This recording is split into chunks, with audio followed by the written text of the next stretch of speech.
Hello, नमस्कार friends. क्या हाल चाल है? उम्मीद करता हूँ आप सभी बढ़िया होंगे, स्वस्थ होंगे और मस्त होंगे। तो जैसा कि हमने कल अपना एक नया टॉपिक स्टार्ट किया है, BSc second semester of physics का, जिसमें हमने कल सिलेबस की बात की थी और एक अ, दूसरी क्लास ली थी जिसमें हमने अपने सिलेबस की फर्स्ट यूनिट को स्टार्ट किया था।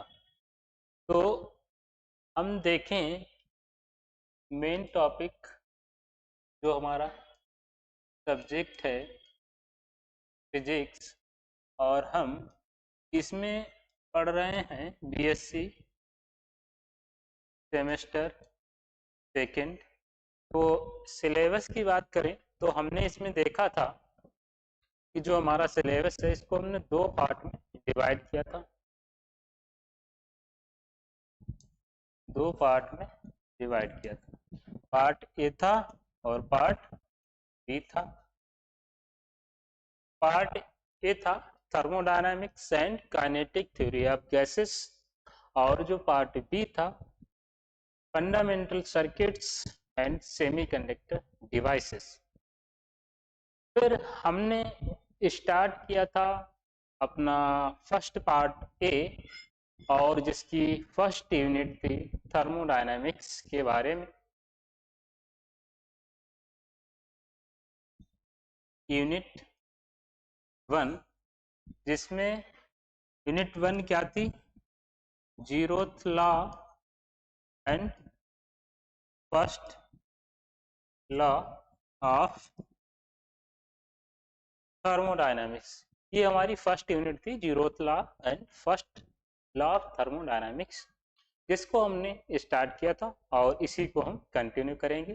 तो साथियों, आप अपने मित्र, पड़ोसी, दोस्तों सभी को बुला लीजिए। क्लास शुरू हो चुकी है और अंत तक बने रहिएगा, और हमारे ज्ञान जीएस चैनल को सब्सक्राइब कीजिए, शेयर भी कीजिए, जरूरतमंदों तक पहुंचाइए। जो आपके मित्र हैं, सहपाठी हैं, साथी हैं, जो बीएससी का पढ़ रहे हैं, और बीएससी के अलावा यहाँ पर कंपटीशन एग्जाम की भी तैयारी करवाई जाती है।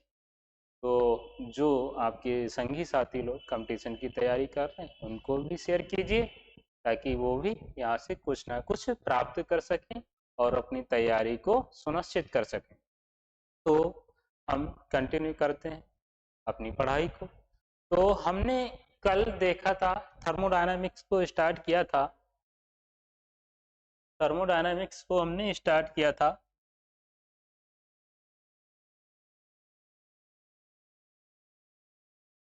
हमने बात की थी थर्मोडायनामिक्स की कि थर्मोडायनामिक्स क्या है। तो हमने देखा था कि जो थर्मोडायनामिक्स है वो कोई एक टॉपिक नहीं है, वो पूरी एक ब्रांच है। This is the branch of physics. This is the branch of physics, यानी फिजिक्स की एक ब्रांच है पूरी। इसके अंदर हम क्या करते हैं? किसी भी सिस्टम पर किसी भी सिस्टम पर टेम्परेचर, हीट एनर्जी इत्यादि के इफेक्ट का अध्ययन करते हैं, स्टडी करते हैं। तो थर्मोडायनेमिक्स क्या है? मेनली एक सिस्टम है, एक ऐसा सिस्टम जिस पर टेम्परेचर, हीट एनर्जी इत्यादि के प्रभावों का, उनके इफेक्ट्स का स्टडी किया जाता है, अध्ययन किया जाता है। तो वह ब्रांच थर्मोडायनेमिक्स कहलाती है साथियों। तो हमने कल क्या क्या देखा था? कल हम कुछ टॉपिक्स को देख चुके थे। हमने टेम्परेचर और हीट का कॉन्सेप्ट समझा था कि टेम्परेचर क्या है, किसी भी बॉडी की, किसी भी वस्तु की जो कोल्डनेस होती है या हॉटनेस होती है, उसकी फीलिंग जो होती है उसको हम टेम्परेचर कहते हैं। और हीट भी एक प्रकार की क्या है? एनर्जी है, जिसको टेम्परेचर के टर्म्स में मेजर किया जाता है, मापा जाता है, क्योंकि हीट से ही तो टेम्परेचर फाइंड होता है, या टेम्परेचर के माध्यम से ही तो हीट पता लगती है कि कितनी ऊष्मा है, कितना गर्म है, कितना ठंडा है। वो क्या बताएगा? टेम्परेचर बताएगा। तो हीट को मापा किसमें जाता है? हीट को मापा जाता है टेम्परेचर में। तो इसीलिए जो हीट होती है उसको टेम्परेचर के टर्म्स में ही मेजर किया जाता है। नेक्स्ट टॉपिक हमने बात किया था थर्मोडायनामिक सिस्टम के बारे में। थर्मोडायनामिक सिस्टम क्या था? एक ऐसा सिस्टम था, एक ऐसा सिस्टम था जो कि एक निश्चित बाउंड्री के द्वारा क्लोज्ड होता है, एक निश्चित बाउंड्री के द्वारा क्लोज्ड होता है, और इसमें कई सारी वस्तुओं को एक बाउंड्री के द्वारा, एक डेफिनेट वाल के द्वारा, मतलब एक निश्चित बाउंड्री के द्वारा क्लोज कर दिया जाता है कि, और इसमें फिर हम क्या करेंगे, यहाँ पर जो टेम्परेचर होगा और यहाँ पर जो हीट एनर्जी होगी उसके इफेक्ट जो होंगे उसका हम स्टडी करेंगे। तो थर्मोडायनामिक सिस्टम क्या है? वे वस्तुएं हैं, एक प्रकार की वे वस्तुएं हैं जिन पर हम टेम्परेचर और हीट एनर्जी के इफेक्ट का स्टडी करते हैं, और उस वस्तुओं को, उन वस्तुओं को एक वाल, एक बाउंड्री के द्वारा क्लोज कर दिया जाता है। तो वो होता है एक सिस्टम। आगे हमने सराउंडिंग की बात की थी कि जो हमारा पूरा थर्मोडायनामिक सिस्टम है उसके चारों ओर का जो एरिया होता है उसको हम क्या कहते हैं? थर्मोडायनामिक सिस्टम, सॉरी सराउंडिंग बोलते हैं। किसी भी सिस्टम के चारों ओर का एरिया उसको हम सराउंडिंग बोलते हैं। उसके बाद हमने बात की थी थर्मोडायनामिक्स के सिस्टम के टाइप्स के बारे में, कि इसके टाइप कितने होते हैं, कितने टाइप का होता है। तो हमने बात की थी कि ये जो थर्मोडायनामिक सिस्टम होते हैं तीन प्रकार के होते हैं। पहला होता है ओपन थर्मोडायनामिक सिस्टम, दूसरा क्या होता है क्लोज्ड थर्मोडायनामिक सिस्टम, और तीसरा क्या होता है आइसोलेटेड थर्मोडायनामिक सिस्टम। क्लोज्ड में हमने बात की थी कि यहाँ पर क्या होता है, सिस्टम और सराउंडिंग के बीच, सिस्टम और सराउंडिंग के बीच मैटर और हीट दोनों का एक्सचेंज होता है। जो क्लोज्ड थर्मोडायनामिक सिस्टम होता है वहां पर मैटर का नहीं केवल हीट का एक्सचेंज होता है। और जो तीसरा आइसोलेटेड थर्मोडायनामिक सिस्टम होता है उसमें हीट और मैटर दोनों में किसी का भी एक्सचेंज नहीं होता है, क्योंकि हमने बोला था ना कोरोना का एग्जांपल देकर के आइसोलेट किया जाता था, किसी से मिलने नहीं दिया जाता। तो वही है यहाँ पर, ठीक है। नेक्स्ट हमने बात की थी थर्मोडायनामिक वेरिएबल की। थर्मोडायनामिक वेरिएबल की बात की थी कि क्या क्या टर्म्स होते हैं थर्मोडायनामिक वेरिएबल्स के। तो जैसे कि न्यूटन की मैकेनिक्स में चाहिए होता है, मास चाहिए होता है, पोजीशन चाहिए होती है, ठीक है, और वेलोसिटी चाहिए होती है, उसी प्रकार जो हमारा थर्मोडायनामिक सिस्टम होता है उसके लिए भी मेनली तीन कोऑर्डिनेट्स की आवश्यकता होती है, की नीड होती है। और वो तीन कोऑर्डिनेट्स कौन कौन से होते हैं? प्रेशर होता है, वॉल्यूम होता है और टेम्परेचर होता है, यानी कि दाब, आयतन और ताप। ये तीन मेन कोऑर्डिनेट्स होते हैं थर्मोडायनामिक, जिन्हें हम क्या बोलते हैं? थर्मोडायनामिक्स वेरिएबल्स बोलते हैं, थर्मोडायनामिक वेरिएबल बोलते हैं। किसे? प्रेशर, वॉल्यूम एंड टेम्परेचर को। उसके बाद यहां तक हमारा हुआ था कल। नेक्स्ट हमारा टॉपिक था थर्मोडायनामिक्स इक्वेशन और थर्मोडायनामिक इक्वेशन और equation of states, equation of states, sorry thermodynamics equation of states, ठीक है।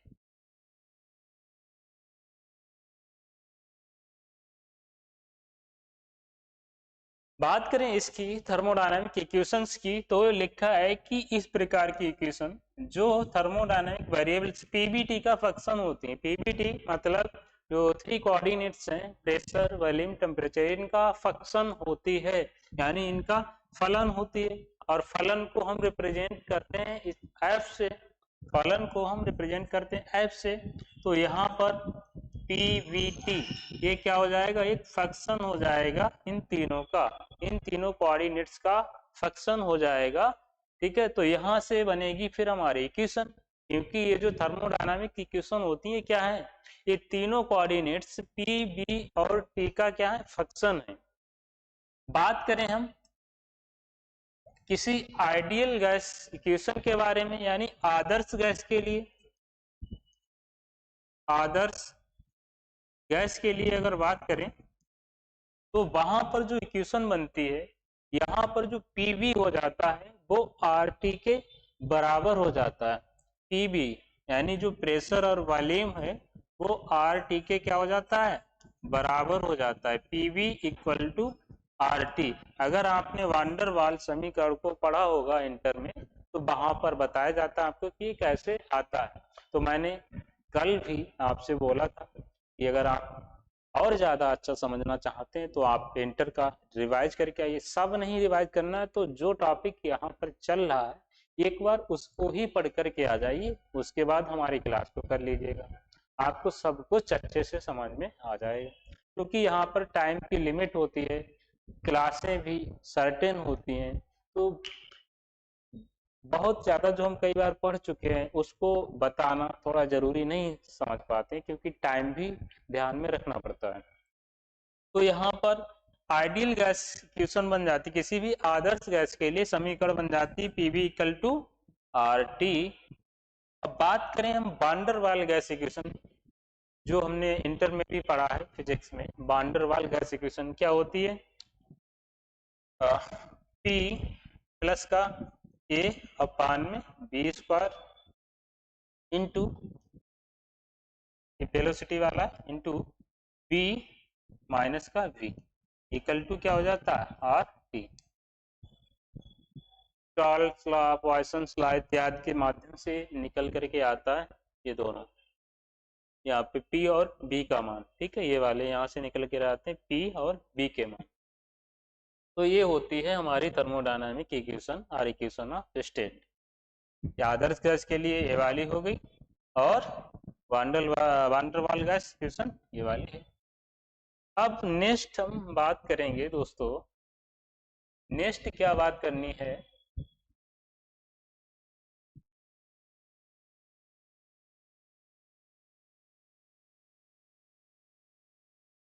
नेक्स्ट हम बात करते हैं थर्मल इक्विलिब्रियम या थर्मोडायनामिक इक्विलिब्रियम।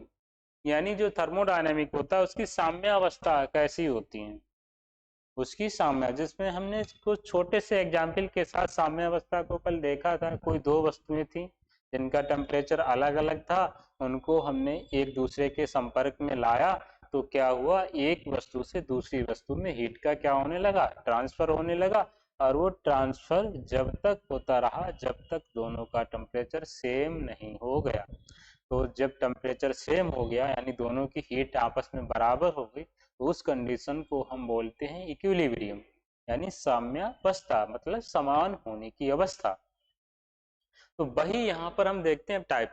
अब चूंकि अलग अलग फॉर्म में होती है, केमिकल में भी होती है, सॉलिड्स में भी होती है, गैसेस में भी होती है, तो यहाँ पे साम्यावस्था के कुछ टाइप बन जाते हैं। थर्मोडायनामिक इक्विलिब्रियम के अंदर कुछ टाइप्स बन जाते हैं जिनको हमें यहाँ पर देखना है। तो देख लेते हैं कि इन्होंने क्या लिखा है।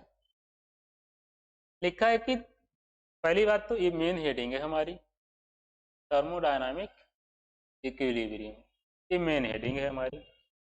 अब बात करें थ्री थर्मोडायनामिक कोऑर्डिनेट्स पीवीटी के बेस पर इक्विलिब्रियम भी तीन प्रकार, यानी जिस प्रकार थर्मोडायनामिक सिस्टम के थ्री कोऑर्डिनेट्स होते हैं, यानी थर्मोडायनामिक वेरिएबल्स थ्री कोऑर्डिनेट्स होते हैं, थ्री वेरिएबल्स होते हैं, उसी प्रकार इनकी अवस्थाएं भी, यानी इनकी जो इक्विलिब्रियम स्टेट होती हैं वो भी तीन होती हैं, वो भी थ्री टाइप की होती हैं।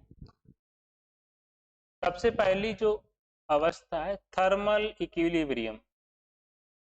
थर्मल इक्विलिब्रियम बात करें इसकी कि ये थर्मल इक्विलिब्रियम क्या है, तो लिखा है कि जब किसी थर्मोडायनामिक सिस्टम के डिफरेंट पार्ट्स मतलब अलग अलग जो पार्ट्स होते हैं,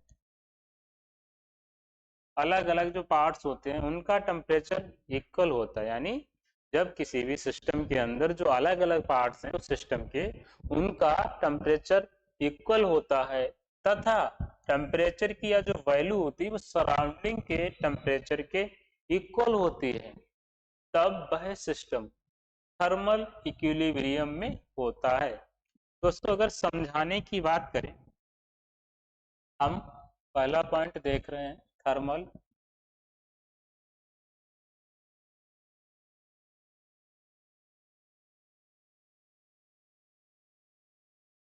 थर्मल इक्विलिब्रियम में पहला है थर्मल। इसमें कहा गया है कि मान लीजिए ये कोई सिस्टम है, इसके अंदर इसके अलग अलग पार्ट्स हैं, ठीक है, इसके अलग अलग पार्ट्स हैं, और इधर चारों ओर क्या है, एक सराउंडिंग है, मतलब क्या है, इसका वातावरण है चारों ओर का, इसके चारों ओर का एरिया। कल हमने बात की थी सराउंडिंग क्या होता है, किसी सिस्टम के चारों ओर का एरिया होता है।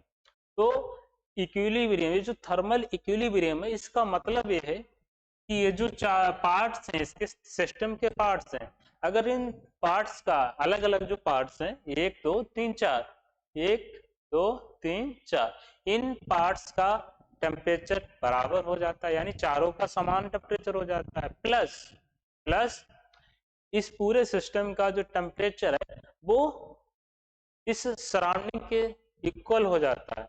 मतलब ये चारों आपस में कैसे हो जाएं, बराबर, यानी इनका जो टेम्परेचर है, तापमान कैसा हो जाए, सेम, यानी कि समान हो जाए, किसका, ऑफ डिफरेंट पार्ट, यानी कि अलग अलग जो पार्ट्स हैं, ये जो चारों अलग अलग पार्ट्स हैं, इन चारों का टेम्परेचर सेम हो जाता है, प्लस अब इनसे जो हमारा सिस्टम बनता है, इस पूरे सिस्टम का जो टेम्परेचर है वो सराउंडिंग के टेम्परेचर के बराबर हो जाता है। System plus surrounding, system plus surrounding, इनका टेम्परेचर आपस में कैसा हो जाए, इक्वल हो जाए। अगर ऐसी कंडीशन हो जाती कि सिस्टम का टेम्परेचर सराउंडिंग के टेम्परेचर के इक्वल हो गया, प्लस सिस्टम के जो अलग अलग पार्ट्स हैं उनका टेम्परेचर भी समान हो गया, तब इस स्टेट, इस अवस्था को हम बोलेंगे कि ये कैसा है, ये थर्मल इक्विलिब्रियम है। मतलब इसका थर्मल का मतलब क्या है, ऊष्मा समान होना। थर्मल इक्विलिब्रियम का मतलब ऊष्मा का समान होना, ऊष्मा समान होने का मतलब है टेम्परेचर का समान होना। तो यहाँ पर चारों अलग अलग पार्ट से इनका टेम्परेचर भी आपस में बराबर हो गया, प्लस जो पूरा सिस्टम बन रहा है उस सिस्टम का टेम्परेचर सराउंडिंग के टेम्परेचर के बिल्कुल कैसा हो गया, समान, यानी जैसा टेम्परेचर इसका है वैसा ही सराउंडिंग का भी हो गया, एक समान हो गया, प्लस इन चारों का भी आपस में समान है। तो इस अवस्था को बोलते हैं थर्मल इक्विलिब्रियम।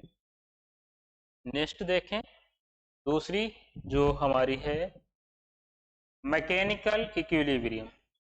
मैकेनिकल इक्विलिब्रियम, इस अवस्था को देखें कि इसमें क्या बताया गया, तो कहा गया कि जब किसी सिस्टम पर कोई फोर्स अप्लाई ना हो, मतलब उस पर कोई भी बल नहीं लगाया जाता है,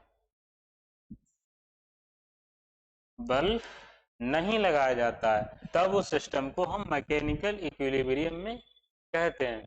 मैकेनिकल इक्विलिब्रियम का मतलब है कि यांत्रिक साम्य अवस्था, यांत्रिक साम्य अवस्था का मतलब उसके द्वारा कुछ कार्य किया जाना। अगर कुछ कार्य किया जाएगा तब उसका कुछ ना कुछ वैल्यू होगी, लेकिन जब उसमें कुछ कार्य ही नहीं किया जा रहा है तो वो तो कैसी हो जाएगी, वो तो मतलब अपनी प्रारंभिक इनिशियल स्टेट में ही रहेगी ना, तो उसमें कुछ परिवर्तन ही नहीं होगा।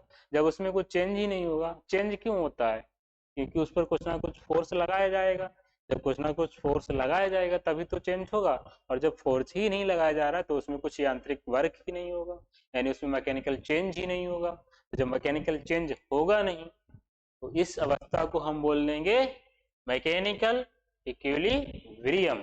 ठीक है, नेक्स्ट नंबर 3, साथियों नंबर 3 क्या है, नंबरों का ही तो गेम है।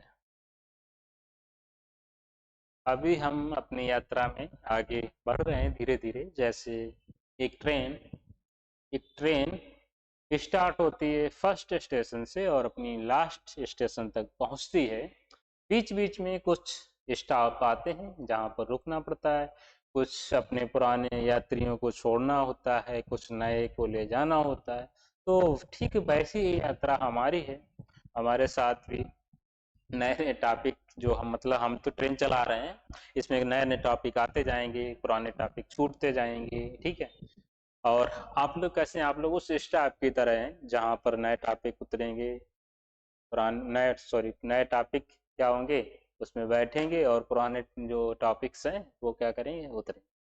ठीक वैसी यात्रा अपनी है। बात करें नंबर 3, इक्विली sorry chemical equilibrium. Chemical equilibrium, अब चूंकि बात हुई केमिकल मतलब सॉल्यूशन होगा, कुछ विलयन होगा, तो यहाँ पर होती कंसंट्रेशन, सांद्रता। क्या होती है? सांद्रता।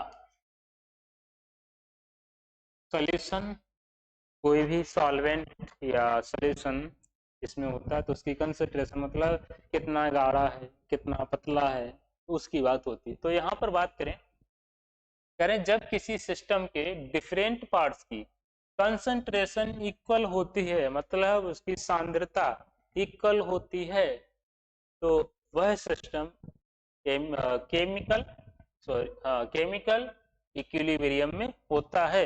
यानी अगर अलग अलग पार्ट्स हैं, कोई भी सिस्टम है उसके अलग अलग पार्ट्स हैं और यहाँ पर कोई इनमें कोई केमिकल वगैरह है, तो उस केमिकल की अगर कंसंट्रेशन बराबर हो जाती है, यानी जैसा इस वाले पार्ट्स में केमिकल है वैसा ही यहाँ पर है, और वैसा ही यहाँ पर है, और वैसा ही यहाँ पर है, तो जब सेम हो जाएगा तो इनकी कंसंट्रेशन क्या हो जाएगी? सेम हो जाएगी। जब इनकी कंसंट्रेशन सेम हो जाएगी तो इस अवस्था को हम बोलेंगे कि ये केमिकल इक्विलिब्रियम में है, रासायनिक साम्य अवस्था में है। ठीक है, तो ये स्टेट होती है केमिकल इक्विलिब्रियम की। अब कह रहे हैं कि जब कोई system thermal equilibrium, mechanical equilibrium तथा केमिकल इक्विलिब्रियम, तीन टाइप हमने देखे ना, थर्मल, मैकेनिकल और केमिकल इक्विलिब्रियम। अगर कोई भी सिस्टम इन तीनों इक्विलिब्रियम की स्टेट्स में होता है, इन तीनों इक्विलिब्रियम की स्टेट्स में होता है, तब उसे हम बोलते हैं थर्मोडायनामिक इक्विलिब्रियम। तब इस कंडीशन को, इस पूरी कंडीशन को हम बोल देते हैं थर्मोडायनामिक इक्विलिब्रियम, जो कि हमारा मेन टॉपिक था। थर्मोडायनामिक इक्विलिब्रियम क्या है, तो उसको हमने पहले टाइप्स में देखा, और जब टाइप्स को पढ़ा, तीन टाइप देखे, थर्मल, मैकेनिकल और केमिकल। जब कोई सिस्टम इन तीनों स्टेट्स में हो जाता है, यानी तीनों ही स्टेट्स की इक्विलिब्रियम में हो जाता है, तब हम उस सिस्टम को बोलते हैं थर्मोडायनामिक इक्विलिब्रियम। ठीक है दोस्तों, समझ में आ गया? अब हम अपनी यात्रा को आगे बढ़ाते हैं। यात्रा क्या है हमारी? जो हमारी यूनिट ने कहा है, zeroth law and first law, तो अब हम बढ़ते हैं जीरोथ लॉ की तरफ, यानी जो थर्मोडायनामिक्स का जीरोथ लॉ है उसको देखते हैं, जीरोथ लॉ क्या कहता है। तो दोस्तों ये हमारी मेन हेडिंग है,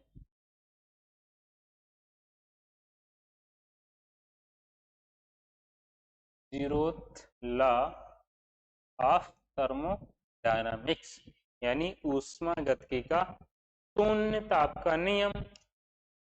इसमें क्या होता है, देखिए चित्र बना हुआ है। ये सबसे पहले एक सिस्टम लिया गया, एक सिस्टम ये है, एक सिस्टम बी है, दो सिस्टम है।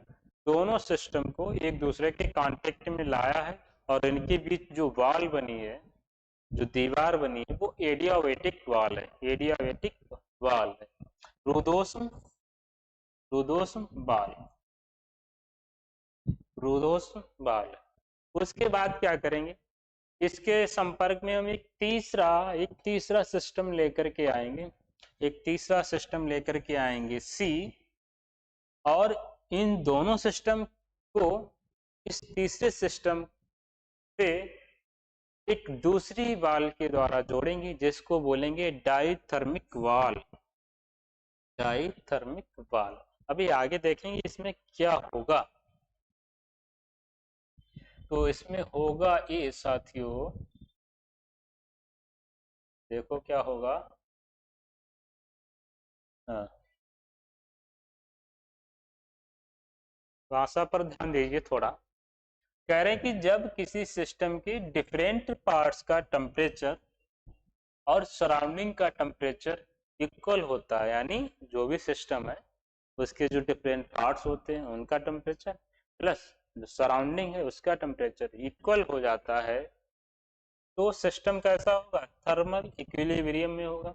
जो कि हमने फर्स्ट लॉ पढ़ा ना, थर्मल इक्विलिब्रियम का क्या होता है, उसके पार्ट्स का टेम्परेचर इक्वल हो जाता है, फिर उस सिस्टम का सराउंडिंग के साथ इक्वल हो जाता है, यानी पूरे सिस्टम का टेम्परेचर और सराउंडिंग का टेम्परेचर कैसा हो जाता है, इक्वल हो जाता है। और जो हमारा जीरोथ लॉ है वो इसी प्रिंसिपल पर बेस्ड है, जीरोथ लॉ इसी प्रिंसिपल पर बेस्ड है। मतलब ये जो जीरोथ लॉ वाली कंडीशन है ये थर्मल इक्विलिब्रियम की कंडीशन पर बेस्ड है। आगे देखें, कह रहे हैं कि मान लीजिए कोई दो थर्मोडायनामिक सिस्टम ए और बी, कोई दो थर्मोडायनामिक सिस्टम है ए और बी, इनको इनको एडियाबेटेड वॉल के द्वारा कनेक्ट किया गया, यानी एक दूसरे के संपर्क में लाया गया है। इनके टेम्परेचर भी क्रमशः T1 और T2 है। ठीक है, एक जो सिस्टम ए है, ठीक है, एक सिस्टम ए है और एक सिस्टम बी है। अब पहले वाले सिस्टम का मान लीजिए टेम्परेचर T1 है और इसका मान लीजिए T2 है, और इसको हमने कैसे जोड़ा, एक दूसरे के संपर्क में ला करके एक आइडियाबेटिक यानी एक रुद्धोष्म दीवार के द्वारा जोड़ दिया गया, कनेक्ट कर दिया। फिर कह रहे हैं कि इनके टेम्परेचर T1 और T2 है, इन दोनों सिस्टम के बीच किसी प्रकार से हीट एनर्जी का एक्सचेंज नहीं होगा। अब एक्सचेंज क्यों नहीं होगा, क्योंकि यहाँ पर एडियाबेटिक प्रोसेस हो रही, रुद्धोष्म प्रोसेस हो रही, और जब रुद्धोष्म प्रोसेस होती है तो वहां पर चेंज एक्सचेंज नहीं होता है, वहां पर हीट एनर्जी का एक्सचेंज नहीं होगा। तो जब हीट एनर्जी का एक्सचेंज नहीं होगा तो मैटर का भी तो नहीं होगा ना। यहाँ पर जब एडियाबेटिक रुद्धोष्म बहाल हो गई तो यहाँ पर हीट एनर्जी का एक्सचेंज नहीं होगा। आगे कह रहे हैं कि माना ये दोनों सिस्टम एक तीसरे थर्मोडायनामिक सिस्टम सी के साथ, एक तीसरे थर्मोडायनामिक सिस्टम सी के साथ डाइथर्मिक वाल के द्वारा कनेक्ट है, डाइथर्मिक वाल के द्वारा कनेक्ट है। सिस्टम सी का टेम्परेचर T3 है। अब मान लीजिए इनको भी हमने जोड़ा एक तीसरे सिस्टम के साथ, ये कोई तीसरा सिस्टम मान लीजिए, ये कोई वाल है डाइथर्मिक, ये वाली वाल कौन सी है, एडियाबेटिक वाल है, और ये डाइथर्मिक वाल है, और ये डाइथर्मिक वाल है। ये सिस्टम है सी और इसका टेम्परेचर कितना है T3, इसका टेम्परेचर T3 है। तब कह रहे सिस्टम ए और सी के बीच हीट एनर्जी का एक्सचेंज तब तक होता। अब चूंकि हमने बोला हीट एनर्जी का एक्सचेंज कहाँ पर होगा, नहीं होगा जहां पर एडियाबेटिक वॉल होगी, लेकिन यहाँ पर डाइथर्मिक वॉल है, यानी ये तो बहुत ज्यादा से जल्दी जल्दी एक्सचेंज करेगी। तो यहाँ पर ये फर्स्ट जो सिस्टम है ये वाला, ये जो फर्स्ट सिस्टम ए है और जो तीसरा सिस्टम सी है, इन दोनों के बीच अब डाइथर्मिक वॉल होने के कारण, डाइथर्मिक वॉल होने के कारण क्या होगा, हीट एनर्जी का एक्सचेंज होने लगेगा, इन दोनों के बीच हीट एनर्जी का एक्सचेंज होने लगेगा। और जब तक होता रहेगा, जब तक होता रहेगा, जब तक T1 T3 के बराबर ना हो जाए। कल हमने बात की थी ना, जब दो अलग अलग टेम्परेचर की वस्तुएं एक दूसरे के कांटेक्ट में लाई जाती हैं तो उनमें हीट एनर्जी का एक्सचेंज होता रहेगा जब तक कि दोनों का टेम्परेचर बराबर ना हो जाए। ठीक वही कंडीशन है यहाँ पर, डाइथर्मिक बाल से दोनों को जोड़ा गया है, तो यहाँ पर इन दोनों सिस्टम में हीट एनर्जी का एक्सचेंज तब तक होता रहेगा जब तक इनके टेम्परेचर T1 और T3 आपस में बराबर नहीं हो जाते। ठीक उसी प्रकार सिस्टम बी और सी के बीच भी हीट एनर्जी का एक्सचेंज हुआ, क्योंकि जोड़ा तो हमने दोनों के साथ है इसको, तो जब इसके साथ एक्सचेंज हो रहा है तो इसके साथ भी एक्सचेंज होगा। इसके साथ भी एक्सचेंज होगा। तो यहाँ पर भी वही कंडीशन होगी कि जब तक एक्सचेंज होता रहेगा, जब तक एक्सचेंज होता रहेगा, जब तक कि इन दोनों का टेम्परेचर आपस में कैसा नहीं हो जाए, बराबर नहीं हो जाए। T2 भी T3 के, T1 और T2 भी T3 के कैसे नहीं हो जाए, बराबर नहीं हो जाए। तो जब तक ये दोनों कंडीशन नहीं हो जाती, T1 T3 के बराबर नहीं हो जाता और T2 T3 के बराबर नहीं हो जाता, तब तक क्या होगा, हीट एनर्जी का एक्सचेंज होता रहेगा। तो कह रहे हैं T2 T3 के बराबर ना हो जाए, तो ये कंडीशन बनती है। आगे क्या होता है यहाँ पे, आगे होता है जो हम पीछे कर चुके हैं, सिस्टम ए का टेम्परेचर सिस्टम सी के टेम्परेचर के साथ क्या होगा, वहां पर हीट एक्सचेंज होगी। हीट एक्सचेंज जब तक होगी जब तक दोनों का टेम्परेचर बराबर नहीं हो जाए, यानी ये वाली कंडीशन T1 T3 के बराबर नहीं हो जाए। ठीक वैसा ही सिस्टम बी और सी के साथ होगा, T2 और T3 जब तक बराबर नहीं हो जाते हैं।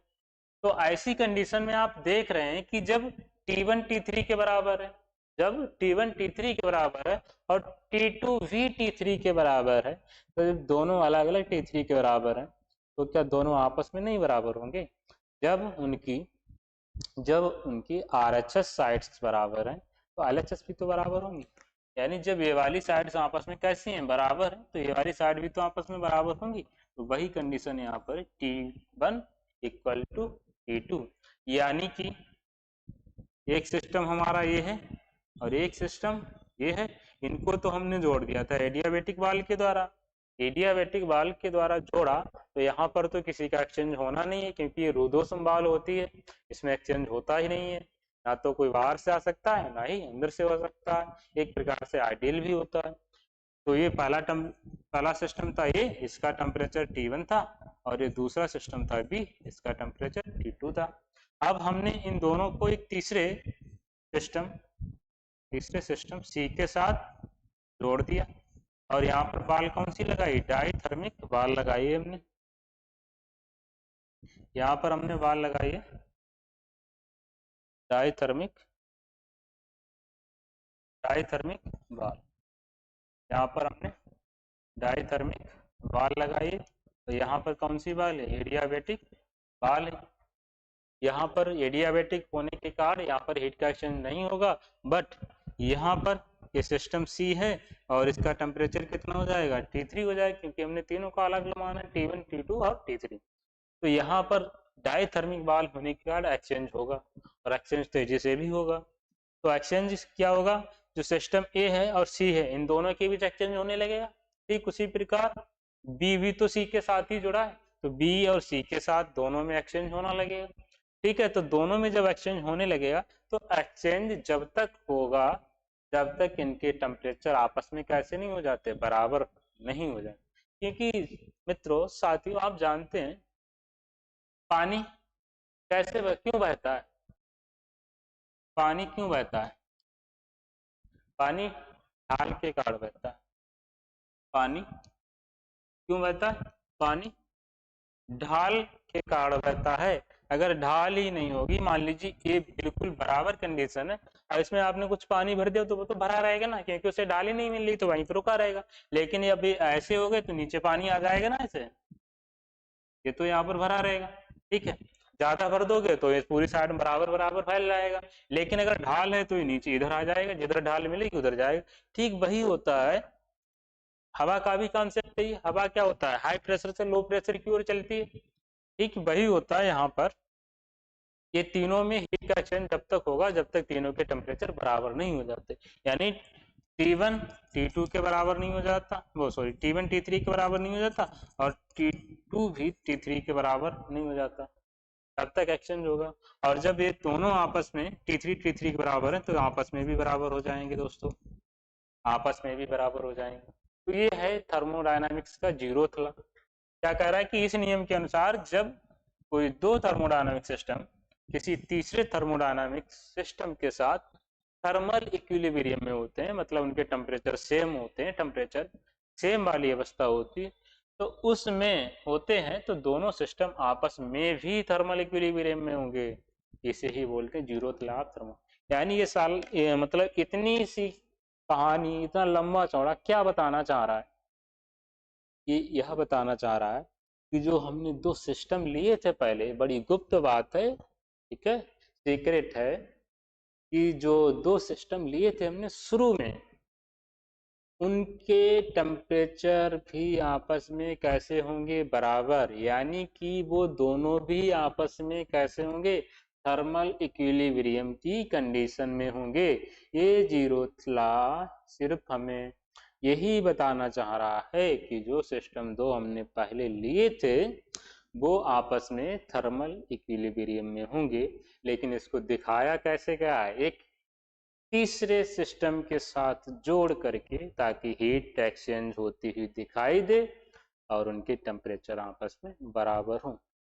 तो साथियों, इसमें हमने क्या देखा कि सबसे पहले हमने इसमें कुछ दो पार्ट्स को लिया गया, दो सिस्टम लिए, ए और बी, दोनों के टेम्परेचर क्रमशः T1 और T2 हैं। उन दोनों को हमने एक दूसरे से कनेक्ट किया है विद एडियाबेटिक वाल के द्वारा, एक क्रूदोस दीवार के द्वारा। फिर हमने क्या किया, एक तीसरा सिस्टम सी लिया जिसका टेम्परेचर T3 था, और ऊपर वाले दोनों सिस्टम को हमने इस तीसरे सिस्टम सी के साथ डाईथर्मिक बाल के द्वारा जोड़ दिया। क्योंकि डाईथर्मिक बाल है तो यहाँ पर हीट का एक्सचेंज होगा, और जब हीट का एक्सचेंज होगा तो सिस्टम ए और सी यानी पहला और तीसरे के साथ भी हीट का एक्सचेंज होगा, और दूसरे और तीसरे के साथ भी हीट का एक्सचेंज होगा। और हीट का एक्सचेंज जब तक होगा जब तक पहले और तीसरे तथा दूसरे और तीसरे के टेम्परेचर आपस में बराबर नहीं हो जाते।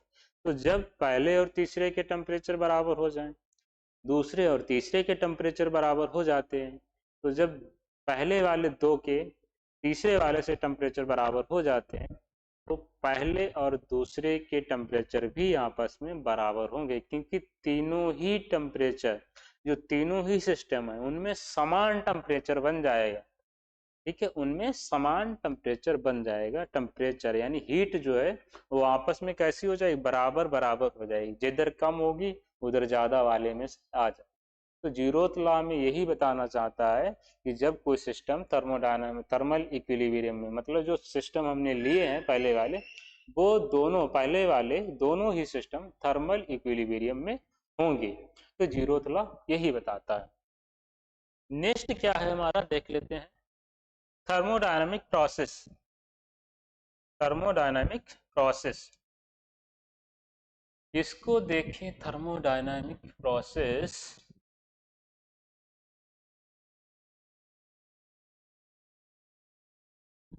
पानी है, पानी देने।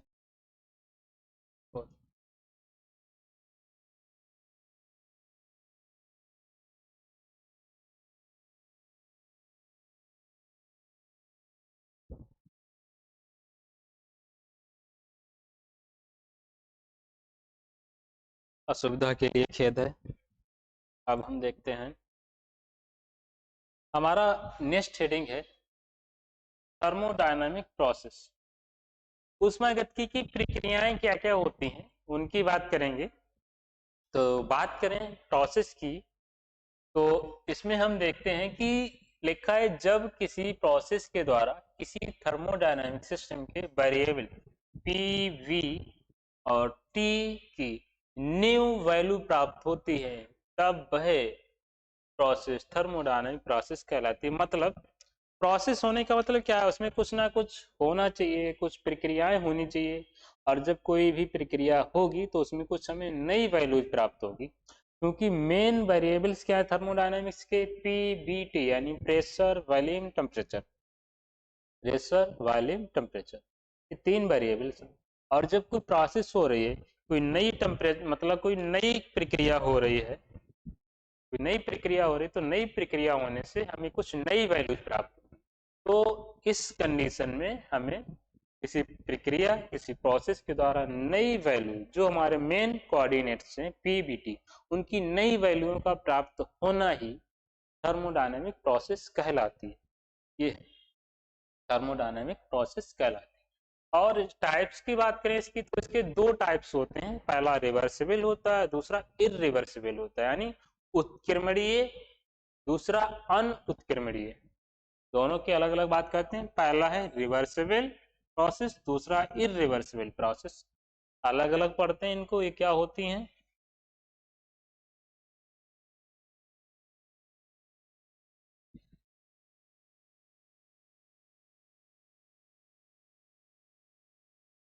ये क्या हुआ, चलो भाई नई डिजाइन बन गई, इसको बनाना भी नहीं पड़ा। चलो, पहली प्रोसेस है, ठीक है,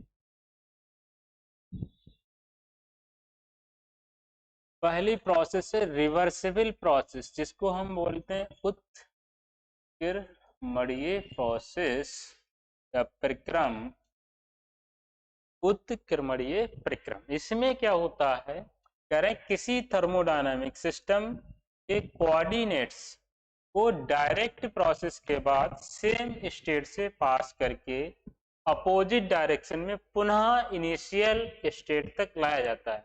यानी कि कोई सिस्टम यहाँ पर है, ठीक है, कोई सिस्टम यहाँ पर है, इसमें कुछ प्रोसेस हो रही है, कुछ इसके कोऑर्डिनेट्स के द्वारा प्रोसेस हो रही, तो ये जा रहा है, ये अपनी फाइनल स्टेज तक यहाँ तक आ गया। उसके बाद अभी अपोजिट यानी यहाँ से फिर से इधर आ जाए फाइनल स्टेट में, तो ऐसी प्रोसेस को हम बोलेंगे रिवर्सिबल यानी उत्क्रमणीय। यानी पहले गया दूसरे स्टेट तक पहुंचा, उस दूसरे स्टेट से वापस पहले यानी इनिशियल स्टेट में आ गया। तो ऐसी कंडीशन होती है, यानी जहां से गया वहीं से पर वापस आ गया, तो ऐसी कंडीशन को बोलते हैं रिवर्सिबल। दूसरी है इरिवर्सिबल प्रोसेस, इरिवर्सिबल यानी अनउत्क्रमणीय।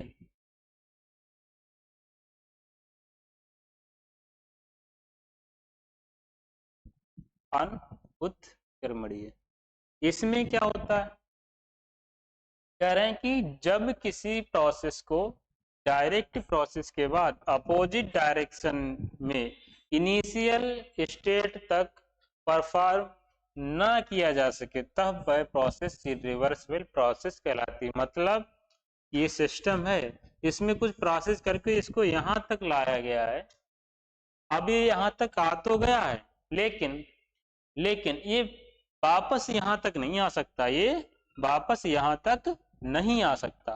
तो अगर कंडीशन बनती है ऐसी, ये चला तो गया है, वापस नहीं आ सकता है, तब ऐसी कंडीशन को हम बोलते हैं इरिवर्सिबल प्रोसेस। और फॉर एग्जाम्पल, किसी इलेक्ट्रिक, गलत लिखा, रेजिस्टेंस में करंट के फ्लो होने के कारण उत्पन्न होने वाली एनर्जी। रेजिस्टेंस होते हैं जो इलेक्ट्रॉनिक डिवाइसेस होती हैं, प्रतिरोध लगे हुए, वो क्या करते हैं, जो करंट फ्लो होता है उस करंट के कुछ कंजप्शन कर लेते हैं, कंजप्शन के कारण उसमें क्या होता है, हीट स्टोर हो जाती है, वो वाली कंडीशन। तो ये कंडीशन बनती है हमारी। तो देखा हमने आज ये थर्मोडायनामिक्स में कुछ टॉपिक्स को, नेक्स्ट टॉपिक्स में इसके आगे कंटिन्यू करेंगे। तो आज के लेक्चर में इतना ही रखेंगे साथियों। पढ़ते रहिए, स्वस्थ रहिए, मस्त रहिए, और हमारे ज्ञान जीएस यूट्यूब चैनल को सब्सक्राइब कीजिए, लाइक भी कीजिए और शेयर भी कीजिए, ताकि हमारा मोटिवेशन भी बढ़ता रहे और हम अच्छे से अच्छा पढ़ाने की कोशिश करते हैं। तो आज के लिए दोस्तों इतना ही, मिलते हैं नेक्स्ट लेक्चर में। नमस्कार, धन्यवाद, थैंक यू।